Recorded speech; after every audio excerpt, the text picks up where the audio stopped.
truth. That's what he's saying. He doesn't know if he's interested. He didn't listen. If I call back and I say, Randy, did you listen? He says, no. What he's telling me is, Randy, you didn't make it a small decision for me. You didn't tell me it was going to be 8 minutes long. You didn't ask me to listen with eager anticipation of what's in it for me. You didn't say that I believe that his natural attributes could be turned into a greater outcome for him and his family. If he didn't listen, he's saying, Randy, you didn't invite me well. If I invited him well, he will listen. And by the way, you will know you've mastered the art of inviting when every time you call back, every time. Did you listen? Yes. Did it make any sense? Yes. If he's listening with eager anticipation of what's in it for him, it will make sense. If he's listening to get me off his back, it won't. But if he's listening with eager anticipation of what's in it for him, there's something that's good for him. And what's he going to be told? He's going to learn in 8 minutes. This is the network marketing company. It's Monavie. It's a bottle of juice. It's an opportunity. And he's going to find out what the next step is. What is the next step? He's going to find out it's a home business presentation, a tasting party, whatever you want to call it. So now I call back, Randy, did you listen? Because I know how to invite. The answer is yes. Did it make any sense? Yes, but I have questions. Of course you do.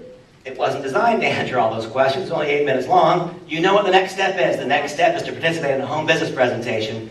And Randy, the purpose of the home business presentation is not to enroll you.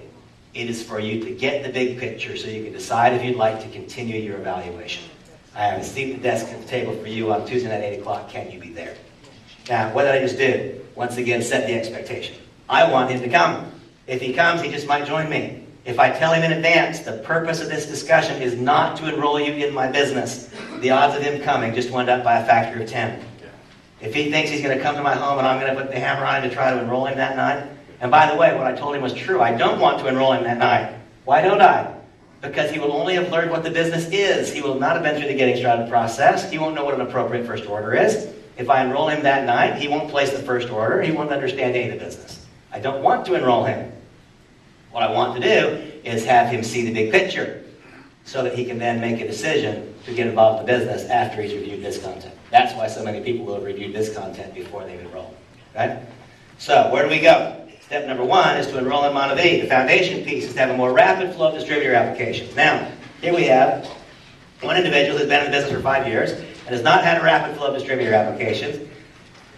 We've still got a few more pieces to go along. We have another person who's enrolled in Monavie but effectively hasn't taken action yet, correct? All right. So we have this is two exact examples of those people in our business for whom the business has not yet become valid. These are the exact people that this process has to cause to be able to become successful, that have not been able to yet. So now, here's where we go. Step number 1, once again, step 1 is enroll in Monavie. The foundation piece is a rapid flow of distributor applications. Step 2 is to have a tool, an institutionalized process that causes large numbers of people to place an appropriate initial order. These gentlemen, as it works out, are both welders. There's nothing that makes me believe that a welder will have been taught how to ask somebody for an order. Right? It's a different skill. Different. These guys know how to do things I do not know how to do. But there's no reason for me to believe that a person who's chosen that occupation would know how to ask you for an order. And so that's why we have to have this institutionalized process where a tool does the talking, not you. And we've got to get that out of your hands. Then we come up here to establishing an auto-ship foundation that simply cannot break, that becomes sacred. We learn to use the power of words. You start to become scripted even at that point in time. That's step number 4. And the simple process of having a person acquire a toolkit so that they can engage in this. Without the toolkit, you can't do it. Step number 5 is where we establish, once again, an institutionalized way to build belief. It should be the same, time after time after time after time. Every person should be watching the evolution of network marketing every week for 9 months. Every person should be watching 20 years, every week for 9 months. Every person should be listening to the invitation 90 times in 90 days. These things I'm teaching will take the ambiguity out of business. Literally take the guesswork out of business. It makes it a very, very, very predictable process. Now, step number 6 is to create a candidate list initially, but the skill that goes along with step number 6 is to ultimately have a candidate list that is always there. I wish so much that I wish you guys could just see this part of my life, because I developed a skill over the course of the last 2 decades. The time came when literally I could enroll at will, when I got to decide every day if I was sponsored. Because every day, it would just click up on my calendar every day. It happens every day still. Clicks up every day. On this date, X many weeks, months, or years ago, I caught somebody doing something right, and I complimented them, and here's where they are, and this is the relationship, and And day after day after day after day, here comes this candidate list that just appears in front of me on my calendar. See, it's a simple activity to write down a list of names. It is a skill to so live your life. So your candidate list constantly grows in front of you. We begin to develop that skill by revisiting your candidate list every time you review the evolution of network marketing and 20 years and the lifetime of documentaries. Step number 7 is where we begin to gather the knowledge of learning how to invite. We gather knowledge by listening. The skill to do comes from the doing. We develop that skill first by talking into a handheld recording device, listening to yourself. And most of you would be shocked. I mean, some of you who have done it, were you a little bit surprised at what you sound like? And when you candidly asked yourself, would I take the requested action if this relationship with this tone of voice, saying these words, would I do it? No. Okay? And so that's something that can improve, right? Every person in this room can develop that skill. Now, step number 8. Remember, here's the formula. This is an absolute.